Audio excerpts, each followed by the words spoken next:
और आज सुनिए सरकार में आपके सामने एक हकीकत। और जानते हो वो हकीकत क्या है? वो हकीकत इस वक्त आपके स्क्रीन पर है और वो हकीकत ये चीख चीख कर कह रही है कि पिछले 24 घंटों में करीब 2,60,000 नए कोरोना के केसेस और मृतकों की तादाद 1,761।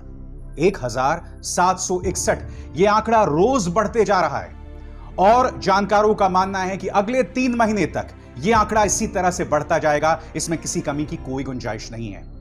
मगर क्या सरकार इसके लिए तैयार है? यह सवाल तो मैं लगातार उठाते रहा हूं, मगर मैं आपको कुछ चिंतित करने वाली तस्वीरें दिखाना चाहूंगा। इस तस्वीर को देखिए, गाजियाबाद की तस्वीर है, गाजियाबाद के कौशांबी की।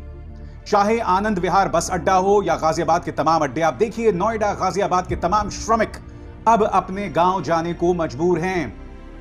इससे पता चल रहा है दोस्तों कि उनका बिल्कुल भी शहरी इंफ्रास्ट्रक्चर में विश्वास नहीं है। वो जानते हैं कि अगर वो शहर में रुक जाएंगे तो उनकी जान चली जाएगी। और मुझे ऐसा लग रहा है दोस्तों, इनमें से कई मजदूर पैदल चल पड़े हैं, इनके पास पैसे तक नहीं है। और मुझे ऐसा लग रहा है कि पिछले साल का इतिहास दोहराया जाएगा जब अनऑफिशियली कम से कम 200 लोग सड़क पर चलते चलते मारे गए थे। इस मुद्दे को विपक्षी नेता राहुल गांधी भी उठा रहे हैं आपके स्क्रीन पर। प्रवासी एक बार फिर पलायन कर रहे हैं। ऐसे में केंद्र सरकार की जिम्मेदारी है कि उनके बैंक खातों में रुपए डालें। लेकिन कोरोना फैलाने के लिए जनता को दोष देने वाली सरकार क्या ऐसी जन सहायक योजनाएं या ऐसा जन सहायक कदम उठाएगी? राहुल गांधी ऐसा क्यों कह रहे हैं? राहुल गांधी ऐसा इसलिए कह रहे हैं क्योंकि राहुल गांधी ने खुद तो चुनावी रैलीज पर रोक लगा दिया। वो खुद कोई चुनावी रैलीज नहीं करेंगे पश्चिम बंगाल में। ममता बनर्जी भी लगातार चुनाव आयोग से अपील कर रही थी कि 3 चरण के जो चुनाव बचे हैं उसे आप 1 दिन में करा दो बजाय कि 3 दिनों में। और उन्होंने भी कह दिया कि भाई मैं अपनी रैलीज को सीमित रखूंगी। अब भारतीय जनता पार्टी की तरफ से आदेश आया है। क्या आदेश आया है? कि प्रधानमंत्री नरेंद्र मोदी की रैलियों में अब सिर्फ 500 लोग मौजूद होंगे। वो कौन सा एक पुरानी फिल्म है दोस्तों, एक बहुत ही खूबसूरत गाना है उसका कि बहुत शुक्रिया, बड़ी मेहरबानी, मेरी जिंदगी में हुजूर आप आए। बहुत मेहरबानी है आपकी मालिक कि आपने ये कहा कि मैं सिर्फ मेरी रैलीज में सिर्फ 500 लोग आएंगे। ये मौका था, ये अवसर था प्रधानमंत्री नरेंद्र मोदी को एक बार फिर इस बात का प्रमाण देना कि वो एक स्टेट्समैन है, वो इस देश के नेता हैं। ये जरूरी था कि आप जो है देश की जनता में तमाम जो इस वक्त सियासी संवाद चल रहा है उससे ऊपर उठ के अपनी रैलीज को कैंसिल कर देते हैं। लोग राहुल गांधी का मजाक उड़ा रहे हैं, ममता बनर्जी का मजाक उड़ा रहे हैं, खासकर बीजेपी समर्थक। वो कह रहे हैं कि अरे तुम्हें तो पश्चिम बंगाल में हारना ही है, इसलिए तुम्हारी चुनावी रैलीज कैंसिल कर रहे हो। तो मेरा सवाल वापस भारतीय जनता पार्टी से कि अगर तुम पश्चिम बंगाल जीत ही जाओगे तो रैली करने की क्या जरूरत है? मैं बताता हूं क्यों। क्योंकि दोस्तों यह भारतीय जनता पार्टी का दिल नहीं है, मुझे ऐसा लगता है। यह एक चुनावी मशीन है। यह विवादास्पद इलेक्टोरल बॉन्ड्स के जरिए पैसे हासिल करती है, एक रहस्यमय पीएम केयर्स फंड शुरू करती है।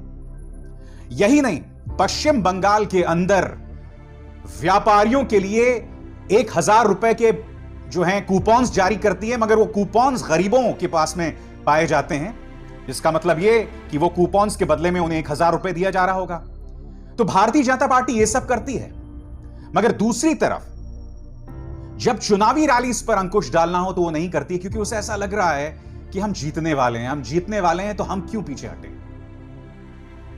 और आपके सामने ढेरों मिसालें हैं। प्रधानमंत्री आपको कुछ और नहीं करना है, आपको अपने गृह राज्य गुजरात की तरफ देखना है। क्या आप जानते हैं कि वहां की सरकार कह रही है कि भाई आधिकारिक आंकड़ों के मुताबिक 60 से 70 लोग मारे गए, मगर हिंदू की इस पड़ताल के मुताबिक यह आंकड़ा उन 60 शहरों में 700 तक पहुंचा है। तो यह हाल गुजरात का है। उत्तर प्रदेश की बात करें, लखनऊ, बनारस, कानपुर, सभी का हेल्थ इंफ्रास्ट्रक्चर पूरी तरह से धराशायी हो चुका है। आपको खुद प्रधानमंत्री लखनऊ के लिए खास जूम कॉल करनी पड़ी, आपको बात करना पड़ा वहां लोगों से, क्योंकि आपके ही क्षेत्र में हालात इतने बदतर हैं। और बावजूद इसके आप चुनावी रैलीज कर रहे हैं। आपका पूरा ध्यान इस वक्त कोरोना संकट का कैसे सामना करें वैसे होना चाहिए था, मगर आप नहीं कर रहे हैं। मैं इसके 2 कारण मानता हूं दोस्तों। मेरे एक दोस्त हैं जो भारतीय जनता पार्टी कवर करते हैं एक पत्रकार के तौर पर। उन्होंने मुझे 2-3 बहुत दिलचस्प बातें बताई। उन्होंने कहा कि मैं भारतीय जनता पार्टी के नेताओं से बात कर रहा था और उन नेताओं से पूछा कि देश भर में हाहाकार मचा हुआ है, त्राहिमाम मचा हुआ है, लोग मर रहे हैं। जैसे कि मैंने आज ही का आंकड़ा आपको बताया, पिछले 24 घंटों में 1,700 लोगों का मारा जाना। फिर भी प्रधानमंत्री को चिंता नहीं है, अमित शाह को चिंता नहीं है। क्या वजह है इसकी? तो आप जानते हैं उस बीजेपी के नेता ने क्या कहा मेरे उस पत्रकार दोस्त को? उन्होंने कहा कि इन तमाम चीजों के बावजूद प्रधानमंत्री की लोकप्रियता में कोई कमी नहीं आई। प्रधानमंत्री अब भी लोगों के दिलों में राज कर रहे हैं, ऐसा एक बीजेपी नेता ने बताया। उन्होंने आगे एक और चीज कही जो आपको हैरत में डाल सकती है। उन्होंने कहा, देखिए, जब वोट देने की बात आएगी ना, तो लोग तमाम चीजों को भूल जाएंगे। अभी 1 साल के अंदर यूपी का चुनाव है।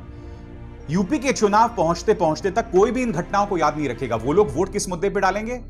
काशी, क्योंकि काशी मंदिर को उग्र किया जा रहा है। राम मंदिर को लेकर फिर से एक दबे स्वर में जो है गर्म की जाएगी बात को। हिंदू मुस्लिम तो पुराना पैतरा है ही। तो बीजेपी का मानना है कि हम डर इसलिए नहीं रहे हैं, हमें चिंता इसलिए नहीं है क्योंकि हमारे पास वो पैतरा है, वो शिगुफा है जिससे हम चुनाव जीत सकते हैं। इसलिए जनता को जो तकलीफ हो रही है उससे हमें कोई असर नहीं पड़ने वाला है। और सबसे बड़ी बात दोस्तों, सबसे बड़ी बात है प्रचार तंत्र। मैं आपको 3 मिसाल देना चाहूंगा जिस पर आपको गौर करना पड़ेगा। सबसे पहले दोस्तों, ये जी न्यूज देखिए, इनका शीर्षक देखिए दोस्तों, इनके प्राइम टाइम में शो प्रसारित हुआ है, नेगेटिव खबरें कोरोना पॉजिटिव ना कर दें। देखिए, नेगेटिव विचारों से 2 गज की दूरी। यानी कि यह चैनल जो है इस बात की वकालत कर रहा है कि आप अपने सरकार से सवाल ना पूछें।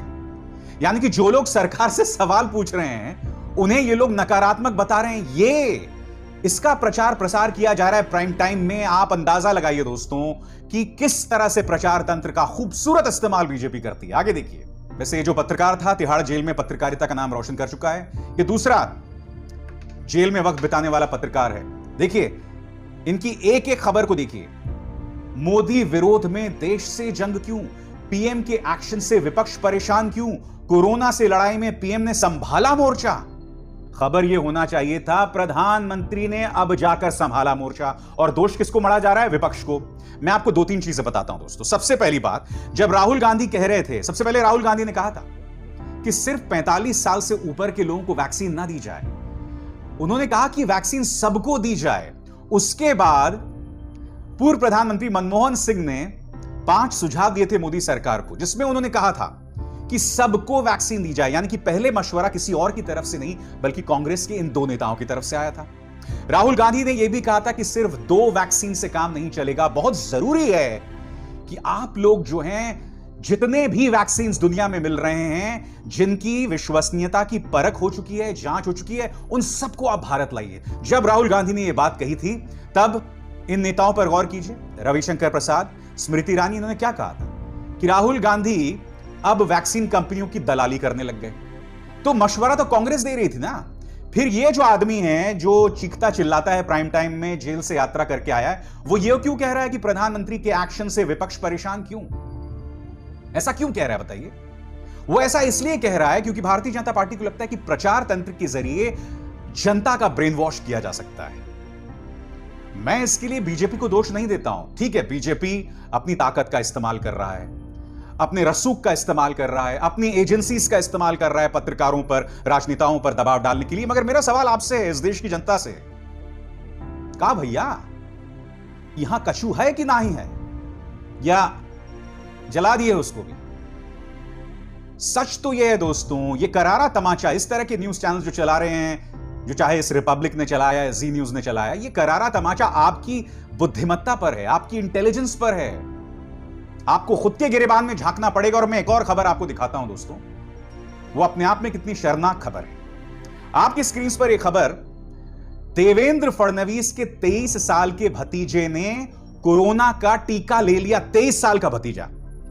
अभी तक आप सिर्फ 45 साल के ऊपर हो तभी आप टीका लगा सकते थे, मगर देवेंद्र फडणवीस के भतीजे ने लिया। मैं आपसे पूछना चाहता हूं, क्या न्यूज चैनल्स ने इस खबर पर डिबेट की? कितने न्यूज चैनल्स ने डिबेट की? कल्पना कीजिए, प्रियंका गांधी वाड्रा के बच्चों में से किसी ने, या राहुल गांधी के किसी रिश्तेदार ने, या अरविंद केजरीवाल के किसी रिश्तेदार ने, अखिलेश यादव के किसी रिश्तेदार ने इस तरह से, क्योंकि इनकी उम्र 23 साल है, कल ही सरकार ने फैसला लिया कि 18 साल के ऊपर के व्यक्ति को वैक्सीन लगनी चाहिए। तो 23 साल के हैं और ये पहले लगवा चुके थे, मगर आपने कुछ चर्चा सुनी? बिल्कुल नहीं सुनी। क्यों? क्योंकि मीडिया चर्चा ही नहीं करना चाहता है। मीडिया अगर यह चर्चा करेगा तो यह भाव जाएगा कि भारतीय जनता पार्टी अपने रसूख का इस्तेमाल करके, क्योंकि देखिए वैक्सीनेशन का जो नियंत्रण है, कंट्रोल जो है, वो तो केंद्र सरकार कर रही है। इससे यह खबर जाएगी कि देखो देवेंद्र फडणवीस किस तरह से अपने ओहदे का गलत इस्तेमाल करके अपने भतीजे को उन्होंने वैक्सीन लगवा दिया। यह खबर जाती, मगर कोई चर्चा नहीं कर रहा है। तो मैं यही तो आपसे कहना चाहता हूं, देखिए मीडिया की तो विश्वसनीयता खत्म हो चुकी है, मगर हकीकत यहां पर यह है कि करारा तमाशा आप लोगों के मुंह पर है। ये लोग आपको बता रहे हैं, ये लोग आपको चिढ़ा रहे हैं, जीभ चिढ़ा रहे हैं। बुरा मत मानिएगा जो मैं बोलने वाला हूं, इन लोगों ने आम जनता की औकात बता दी है। इन्होंने बता दिया है कि आप लोग गुलाम मानसिकता के हैं। इन्होंने बतला दिया है कि हम आप पर जितना भी अत्याचार करें, देश मर रहा है, हम चुनावी रैलीज करते रहेंगे, मगर आप पर कोई असर नहीं पड़ने वाला है। कुछ दिनों बाद आप भी माई बाप करके उनके सामने घुटने टेक देंगे। हकीकत यह इस देश के आम इंसान की, बुरा बिल्कुल मत मानिएगा दोस्तों, क्योंकि उसी आम इंसान में मैं भी शामिल हूं। मुझे भी जद्दोजहद करना पड़ रहा है, और चूंकि सोशल मीडिया में, ट्विटर में, फेसबुक में मेरी एक पहुंच है, तो मैं अपनी तरफ से कोशिश कर रहा हूं लोगों की मदद करने की। दोस्तों आप जानते हो, मैं 10 लोगों की मदद करने की कोशिश करता हूं, उनमें से 1 या 2 की बमुश्किल मदद कर पाता हूं। इनमें से मैं कुछ लोगों के नाम लेना चाहूंगा दोस्तों। आम आदमी पार्टी के विधायक दिलीप पांडे और कांग्रेस, यूथ कांग्रेस के नेता श्रीनी, इन 2 चेहरों को देखिए दोस्तों। ये लोग मदद कर रहे हैं लोगों की। श्रीनी का इस कंट्रोल रूम को देखिए। श्रीनी इसके अंतर्गत आप देख सकते हैं, उनके कार्यकर्ता काम कर रहे हैं। वो लगातार सोशल मीडिया पर निगाह रख रहे हैं कि हम किसकी मदद कर सकते हैं, और श्रीनी से लगातार मेरा संपर्क बना हुआ है दोस्तों। मैं आप बता नहीं सकता हूं कि मेरे अपने रिश्तेदार कितने बेबस हैं जो मध्य प्रदेश में पिछले 20 दिनों में मेरे 3 रिश्तेदारों ने दम तोड़ दिया है कोविड के सामने।